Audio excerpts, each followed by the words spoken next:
I know that's the big question. I know you said you were making a spreadsheet. Yep. Is it just initially just you and then you hand it off to everyone, or do you have like bracket? Like, are you doing a March Madness type Yeah, it's not situation? You it's know? not like that. So I am the overlord in the end. Okay. It's my decision. But as you see in the book, we have a number of Yeah. contributors. And so, I just throw it out there and let's all start dumping your choices on me. And I keep the spreadsheet, which for both the 80s and 90s books was about 2,200. Oh my Um, God. yeah, which was fun. And then the fun part of that process, though, was especially with a lot of Detroit contributors, we Mm. would often be at concerts together covering them. And so before it or between the acts, we would start having, I'll use the term discussions about what should be in the books. And, the discussions got more, shall we say, passionate to the point where the people sitting around us were like gesturing to security, Yeah. saying, these people are going to start swinging in a minute. So that was a fun part of it. And then, yeah, just bouncing it off each other. A lot of discussions, including, like I said, in my own house. And I can tell you all the comfortable parts of my patio for when there were disagreements for things. And then, I took everybody's discussions and points into account and came up with the final 501. So And then go ahead. how did you divvy it up? Did you get first dibs? No, I'm actually I'm in a way bad that way, but I want my people to be happy. So a lot of, I put it out for, okay, what do you guys want to do? And there were certain people, like I do have a guy, one writer in the book who's a jazz specialist, more so than myself.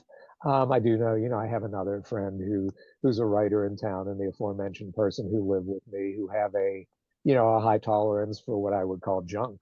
And so they got some of those albums, the very mainstream type of stuff. And then other people, there are certain people I know have certain certain interests.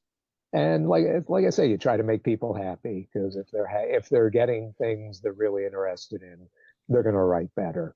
And I'm enough of a generalist; I can scoop up behind the elephants and make sure it works. There you go. You got your team of rivals. I like that. It's like Yeah, everyone. Yeah. yeah, That's good. No, that was one of the most fun parts of the whole process was working with my friends and colleagues. right. Right. Yeah. Did you have like a set of rules? I mean, is it can as I'm looking at my favorite album, my favorite band is REM, and I'm Okay, looking like so every one of the '80s albums should be there. Wait a second, I know. hold on. Why did they stop it? Why is Life's Rich Pageant not Talk on there? talk about I mean, talk about The the passion. well, and the difficulty of doing something like this. You had, especially when we're talking about the 80s, you had significant bands or artists putting out significant albums just about every year. REM, Prince, Talking Heads, there were a lot of them, and you just can't have them all, or you're going to do a disservice to the decade. So I made some tough choices, often in conversations, and we, and decided, okay, these are the truly essential ones from those artists, in that during that decade. And will people disagree with us? Yes, and good.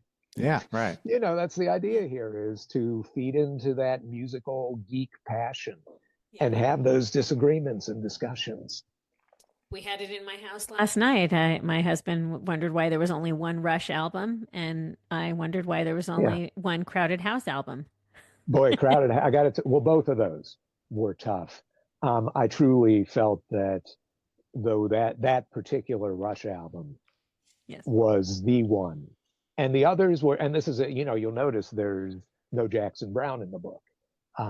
There might be a James Taylor. Yeah, I hold on. don't think so though. Yeah. But these are artists who, even though those were very good albums, those weren't essential albums from those artists' careers, much less for the decade. So something like Rush, there was one album in the 80s that was essential. 70s are going to be different, and so will the 2000s if we get there, because they made Mhm. some really good albums Yes. You then. yes, you explain it very well, and you're right. But you know, Yeah, when but it you was have tough. your Listen, favorites, yeah, oh, it was tough. Crowded. You mentioned Crowded House. Like I say, there's the one that we consider essential, but my God, I would put everyone in, yeah. for myself, but again, didn't feel like that was serving the mission of the book.